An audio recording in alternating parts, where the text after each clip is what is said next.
Can having plants in your bedroom improve your quality of sleep, improve the air quality in your room, and help you feel more calm in your environment? The answer is yes. Today I'm sharing some of my favorite indoor plants that you might like to style up in your bedroom to create a more tranquil environment. I've also put together a blog post with care tips for these plants. That's over on my personal journal, rachelost.me, which is hosted by Squarespace, and I did want to say a big thank you to Squarespace for sponsoring today's video.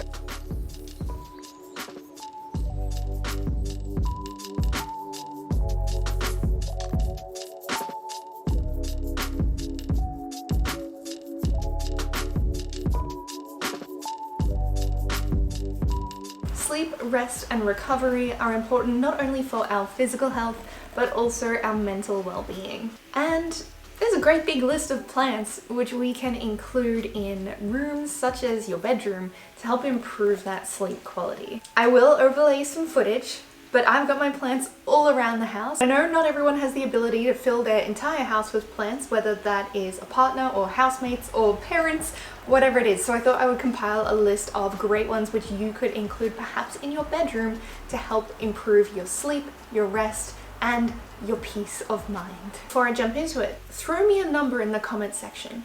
Do you have any plants in your bedroom already? And if so, how many? I tend to lose count when it comes to that top shelf area, but I think I've got 18 in the bedroom. I may be wrong. What do you guys have? This first one is basically unkillable. I feel like I mention it on every video to do with plants, and it's the good old Pothos, also known as devil's ivy.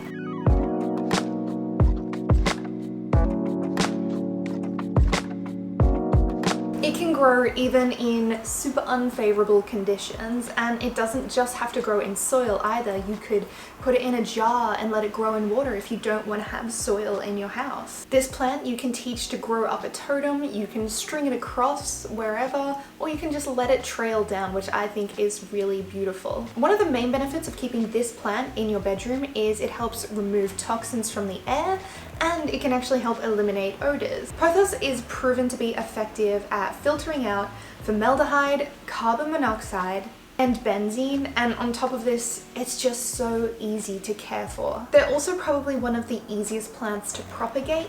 You'll see 2 nodes along the stem. Just make sure you're cutting between them, leaving some space. Then I like to dip the cutting in cinnamon just to help it callus a little bit quicker. Peel off the bottom leaf or 2, place it in water, and within a couple of weeks those nodes are going to grow out and you're going to have another one which you can add back into the pot with your original plant to get more thick trailing vines, or you can plant it up on its own to start a whole new plant.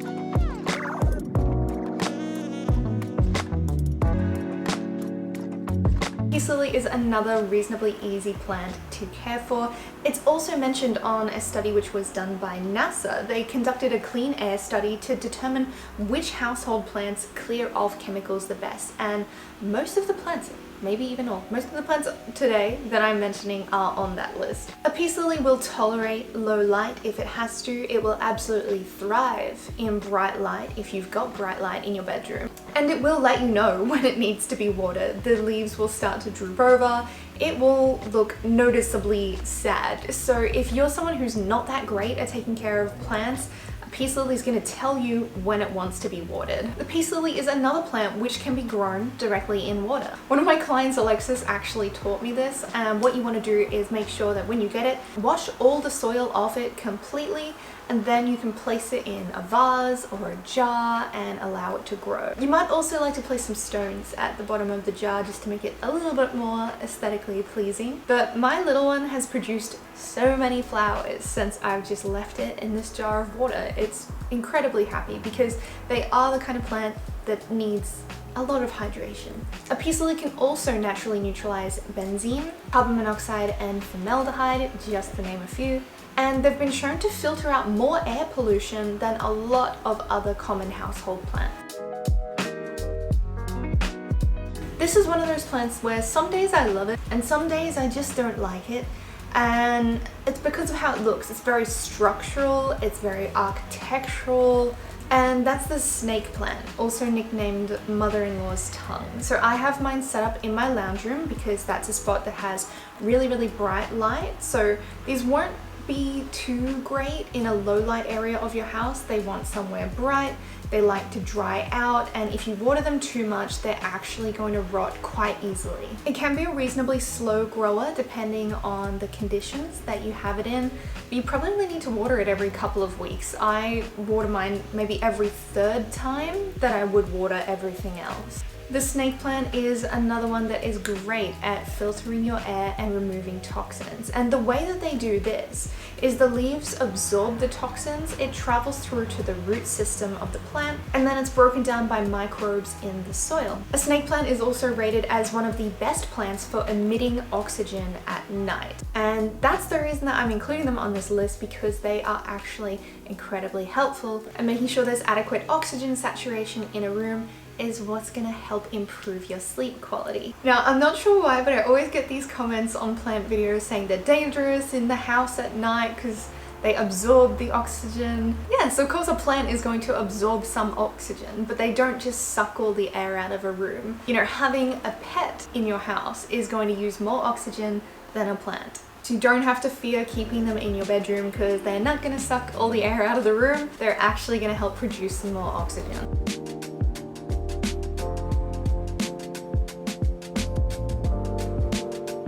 This is another one in NASA's top 10 list of air purifying plants, and it's also in my top 10 list of plants because it doesn't die.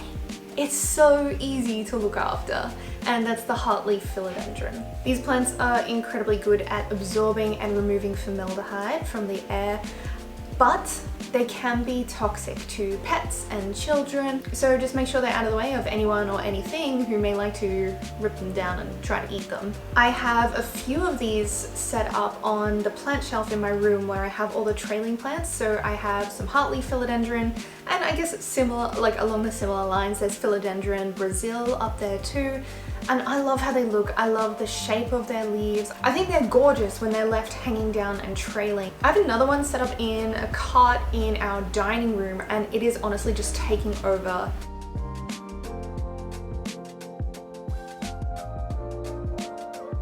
They're pretty low fuss plants, so there's no crazy care tips involved, and you can propagate them in a similar way to how you would propagate pothos.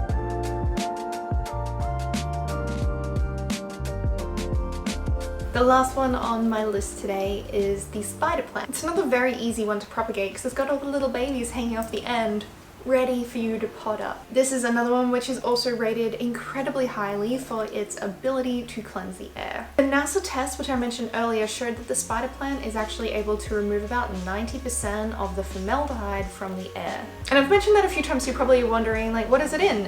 It's in a lot of household products, such as adhesive, grouts, fillers, and things that are used in a lot of construction. It can grow between 30 to 60 centimeters tall. I remember growing up, we had a really big one of these hanging under the house. It was enormous. It took up so much space. The one that I have now is in a hanging pot, but I removed the hanging handles because I had nowhere to attach it, so now it's just sitting in our lounge room. So to propagate it, you can either split the main rosette, which is the main part of the plant, or you can remove the babies, the plantlets, and you can propagate them in some water or in some soil. An even quicker way to grow them is to put some soil underneath the little plantlet, use a bobby pin just to hold it down in the soil, and it will grow roots much faster than if it was removed from the main plant. Now, I did want to mention as well, because we're talking about improving sleep quality, improving oxygen saturation, removing toxins from the air in your bedroom, make sure the soil isn't too moist because we don't want to be growing mold and bacteria. So only water your plants when they need to be watered, don't oversaturate them, and don't let water just sit in the drip trays after you've watered them. Otherwise, you're going to encourage gnats, you're going to encourage mold growth, and we don't want to do that. Like I mentioned at the start of this video, I have put together some care tips for these plants over on my blog, which is rachelost.me. None of them are overly complicated, so if you're familiar with plants, pick up some of these and you'll be good to go. If you're feeling a little bit hesitant, a little bit nervous, jump on over to that blog post and everything is written out there for you. And I would like to say thank you again to Squarespace for allowing me to bring you guys today's video. Both my personal journal journal and my health and fitness blog. In case you didn't know and you've only listened to my plant videos, I am a nutritionist and a personal trainer. So I also have a blog called Eat, Run, Live. Both of my websites are hosted by Squarespace and have been for the last 6.5 years. I want my web design experience to be as minimal fuss as possible. Squarespace has all the tools that I need and even more than I could use available on their platform. You have the ability to set up membership sites, you can connect your emails so that you can do email marketing, your e-commerce can be run through there, and they have so many back-end integrations now that make running your business even smoother, such as Acuity scheduling and the ability to connect your e-commerce system to your accounting software, which, trust me, saves so much time, so much mess, so much fuss.